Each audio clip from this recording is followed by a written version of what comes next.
नमस्कार दोस्तों, स्वागत है आपका अपने चैनल मिस्टर एसवी कॉलेज पर। जी हाँ दोस्तों, ये आज के आउटसोर्सिंग कच्चे क्रम से जुड़ी कुछ खबरों को जल्दी से जान लेते हैं कहाँ से क्या खबर आई है। तो सबसे पहले दोस्तों शुरुआत कर लेते हैं। यहाँ पर जो विधानसभा का सत्र चला हुआ है उससे 2-3 खबरें आई हुई हैं। तो सबसे पहली तो खबर दोस्तों यह है कि कच्चे कर्मचारियों की सेवानिवृत्ति आयु तक नौकरी सुरक्षित। जी हाँ दोस्तों, यहाँ पर कौन सी सुरक्षा की ये बात कर रहे हैं, क्योंकि कई बार ये जो है पारित हो चुका है विधानसभा में। साथियों ये बात हो रही है संशोधन की। जी हाँ दोस्तों, जो कैलेंडर वर्ष में 240 दिन की जो शर्त रखी गई थी उस शर्त को चेंज कर दिया गया था। उसका जो संशोधन है वो संशोधन अब पास कर दिया गया है विधानसभा में भी। आप लोग देखेंगे कैलेंडर वर्ष में 240 दिन काम करने की शर्त हटी। विधानसभा में पारित हुआ संविदात्मक कर्मचारी सेवा सुनिश्चितता संशोधन विधेयक। तो साथियों ये जो संशोधन किया गया था उसको भी अब पास कर दिया गया है विधानसभा में। इस पर हमने स्पेशल वीडियो डाली हुई थी मॉर्निंग में, काफी सारे साथियों ने उसको देख भी लिया है। इसके बाद यहाँ पर जो विधानसभा से ही खबर आ रही है कि नए सत्र में पढ़ाई शुरू होने से पहले भर दिए जाएंगे सरकारी स्कूलों में शिक्षकों के रिक्त पद। तो दोस्तों यहाँ पर बताया गया है कि पीजीटी के 4780 पदों पर भर्ती जारी है, जिसमें 1704 को नियुक्ति पत्र दिए जा रहे हैं। 4550 रिक्त पद पदोन्नति से भरे जाएंगे और पीजीटी टीजीटी के 3427 पदों पर कौशल रोजगार निगम के जरिए रखे जाएंगे शिक्षक। मेवात काडर में पीआरटी के 1456 रिक्त पदों को भरने के लिए कर्मचारी चयन आयोग को सिफारिश भी की गई है। तो साथियों आप लोगों को ये भी पता होगा कि ये जो विधानसभा का सत्र है उसका भी टाइम वही होता है। जो स्कूल का नया सत्र शुरू होने का टाइम है वो भी अप्रैल में ही होता है। तो हर साल आप लोग देखेंगे कि ये खबरें आती हैं कि वही स्कूल शुरू होने से पहले यानी कि नया सत्र शुरू होने से पहले सारे पद भर दिए जाएंगे। लेकिन हर साल ये सिर्फ और सिर्फ क्या है, स्टेटमेंट बन के रह जाती हैं, भरे कोई नहीं जाते। और दूसरी जो सबसे बड़ी बात है, अगर कुछ पद भरे भी जाते हैं, कुछ टीचर लगाए भी जाते हैं कौशल रोजगार निगम के माध्यम से, उनके हालात देख लीजिए। आज भी बहुत सारी जगह पर साथियों 8-8 महीने से सैलरी नहीं आई है जो कौशल रोजगार निगम के माध्यम से लगा रखे हैं इस सरकार ने। आप सोचकर देखिए 8 महीने से किस तरह से तो वो अपना घर चला रहा होगा और साथ में नौकरी भी कर रहा है। उसको जाने के लिए, ड्यूटी पर जाने के लिए अपनी जेब से पैसा खर्च करना पड़ रहा है। और वहां पर कोई भी अपना जो छोटे मोटे और खर्च होते हैं वो तो अलग से हो ही जाते हैं। जरूरी नहीं है कि सिर्फ और सिर्फ जेब में किराया ही काफी होता है ड्यूटी पर जाने के लिए। तो आप लोग समझ कर देखिए सरकार का शोषण का जो तंत्र है वो कितना हाई लेवल तक पहुंच चुका है कि 8-8 महीने तक सैलरी नहीं मिल रही है कर्मचारियों को। इसके बाद साथियों यहाँ पर देख लीजिए एक और खबर आ रही है विधानसभा से ही, सरकार जल्द भरेगी आंगनबाड़ी वर्कर और हेल्पर के रिक्त पद। तो यहाँ पर साथियों ये भी अपडेट आई है कि आंगनबाड़ी वर्कर और हेल्पर के रिक्त पद जल्द भरने की उम्मीद जताई जा रही है। प्रश्नकाल के दौरान साथियों ये जो है सवाल पूछा गया था, उस दौरान ये चीजें बताई गई हैं, आंकड़े दिए गए हैं। ज्यादा इसमें को पढ़ेंगे नहीं क्योंकि ये लंबी वीडियो हो जाएगी। जिस भी साथी को ये चीज देखनी हो तो टेलीग्राम चैनल पर उपलब्ध करवा देंगे इसको, आप वहां से इसको पढ़ लेना, वरना ये दैनिक सवेरा न्यूज़पेपर की अपडेट है। आगे बढ़ते हैं, यहाँ पर देख लीजिए साथियों अंबाला से खबर है। अंबाला केंद्रीय सहकारी बैंक के कौशल रोजगार निगम कर्मचारियों ने शुरू की है अनिश्चितकालीन हड़ताल। जी हाँ दोस्तों, यहाँ पर वित्तीय संस्थान कर्मचारी संघ संबंधित भारतीय मजदूर संघ के बैनर तले कौशल रोजगार निगम कर्मचारियों ने अनिश्चितकालीन हड़ताल की घोषणा की है।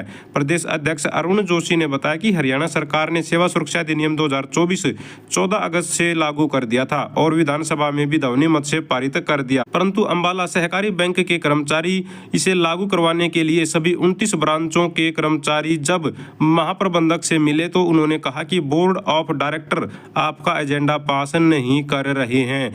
तो कितने कमाल की बात है, हरियाणा में ही शायद ये हो सकता है कि सरकार कोई रूल बनाए और दूसरी तरफ यहाँ पर एक बोर्ड ऑफ डायरेक्टर वो इस रूल को पास ही ना करे, इस एजेंडे को पास ही ना करे। तो इस वजह से कर्मचारी यहाँ पर नाराज हैं और धरने पर बैठ गए हैं अनिश्चितकालीन पर।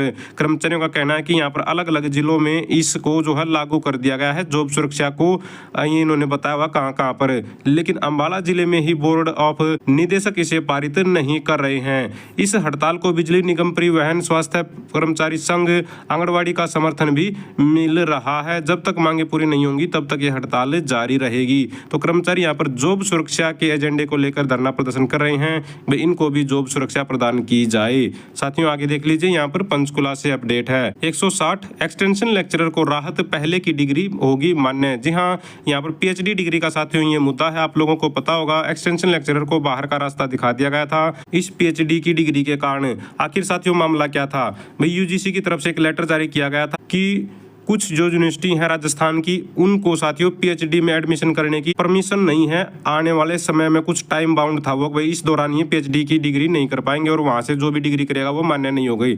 लेकिन साथियों क्या हुआ, इसको गलत इंटरप्रेट कर लिया गया, गलत समझ लिया गया इस लेटर को। बाद में जब आरटीआई लगाई गई तो साथियों स्पष्टीकरण दिया गया यूजीसी के द्वारा और बताया गया कि एक निश्चित डेट थी, अगर उस डेट से पहले किसी ने डिग्री कर रखी है तो वो मान्य है, और उस डेट से आगे अगर कोई अब डिग्री करेगा कुछ टाइम के लिए, जिसमें यूजीसी ने बताया भाई उन साथियों यहाँ पर यूनिवर्सिटी के नाम है, तो साथियों अब ये पता चल रहा है कि जो पहले वाली डिग्री है वो तो मान्य है और आगे वाली डिग्री मान्य नहीं होंगी कुछ टाइम के लिए। जो उसमें एडमिशन होंगे उन एडमिशनों पर प्रतिबंध है। तो अब इनको राहत मिल गई है इन एक्सटेंशन लेक्चरर को, तो उम्मीद करते हैं इनकी साथियों नौकरी दोबारा से शायद बहाल हो जाए। बताया गया है 57 एक्सटेंशन लेक्चररों को कार्यमुक्त भी किया जा चुका है उच्चतर शिक्षा विभाग की ओर से। तो कुछ को तो हटा दिया था और कुछ की यहाँ पर सुनवाई वगैरह चल रही थी, तो इनको राहत है, ये बड़ी राहत कह सकते हैं एक्सटेंशन लेक्चरर को। इन्होंने अपनी सैलरी बढ़वाने को लेकर ये पीएचडी डिग्री की थी। अगर पूरी तरह से डिग्री की बात करें तो यहाँ पर क्या ये मामला था। और साथियों पंचकुला से ही देख लीजिए, मांगों को लेकर आशा वर्कर ने किया है प्रदर्शन। तो पंचकुला में साथियों यहाँ पर प्रदर्शन किया गया आशा वर्कर के द्वारा। बताया गया है केंद्र और राज्य सरकार की उदासीन नीतियों के खिलाफ आशा वर्कर का आक्रोश खुलकर सामने आया है। आशा वर्कर और फैसिलिटेटर फेडरेशन ऑफ इंडिया के देशव्यापी हड़ताल के दोस्तों जो आह्वान पर पंचकुला में सैकड़ों जो आशा वर्कर है वो इकट्ठा हुई और प्रदर्शन किया एक साथ मिलकर। बताया गया है साथियों यहाँ पर सभी प्रदर्शनकारी नारेबाजी करते हुए उपायुक्त कार्यालय पहुंचे और केंद्र सरकार के नाम ज्ञापन सौंपा है। सीटू जिला प्रधान रमा ने कहा कि आशा वर्कर प्रदेश में स्वास्थ्य सेवाओं की रीढ़ है, फिर भी सरकारें इन्हें वह हक नहीं देती हैं जिसकी वे हकदार हैं। बताया गया पिछले 12 वर्षों से केंद्र सरकार ने आशा वर्कर की प्रोत्साहन राशि में एक पैसे तक नहीं बढ़ाया है। तो 12 साल तो काफी लंबा टाइम हो जाता है।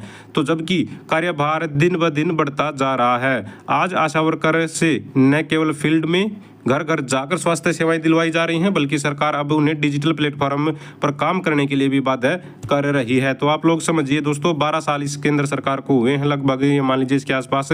तो 12 साल से ही कर्मचारी बता रहे हैं कि इनकी सैलरी नहीं बढ़ी है। तो कर्मचारियों के कितने कौन फेवर में है समझ जाइए। आगे देख लीजिए यहाँ पर महासंघ ने मेयर के समक्ष रखी हैं समस्याएं। तो दोस्तों खबर है यमुनानगर से, अखिल भारतीय स्वास्थ्य कर्मचारी महासंघ का प्रतिनिधि मंडल बुधवार को मेयर सुमन से साथियों मिला उनके कार्यालय में। साथियों यहाँ पर कर्मचारियों ने अपनी जो है एक परेशानी इनके सामने रखी। यहाँ पर जो कौशल रोजगार निगम की तरफ से एक लेटर जारी किया गया है उससे साथियों यहाँ पर कर्मचारी परेशान है कि 31 मार्च तक साथियों जो है कार्यकाल होता है कर्मचारियों का। आप लोगों को पता है ज्यादातर कर्मचारियों का जो फाइनेंशियल ईयर 31 मार्च को समाप्त हो जाएगा, तो जो कॉन्ट्रैक्ट है उसको रिन्यू करवाना होता है। अब 25 तारीख को एक लेटर लिख रखा है, उस पर हमने स्पेशल वीडियो बना रखी है, कौशल रोजगार निगम ने जो जारी किया है अपने पोर्टल पर भी आप लोगों को वो मिल जाएगा।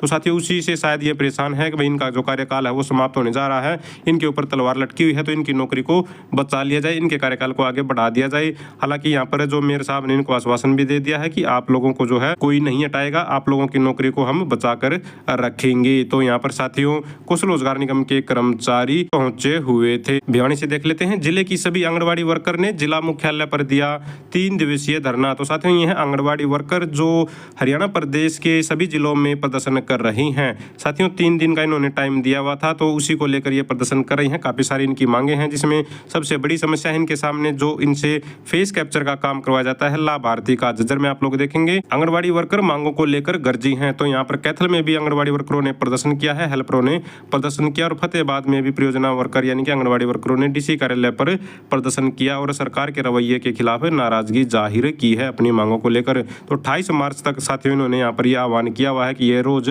प्रदर्शन करेंगी, डीसी कार्यालय पर या फिर एसडीएम कार्यालय पर ज्ञापन सौंपेंगी। और यहाँ पर देख लेते हैं साथियों बाडरा से अपडेट है, बीडीपीओ से मिल कर्मचारियों ने 13 दिनों का धरना किया है समाप्त।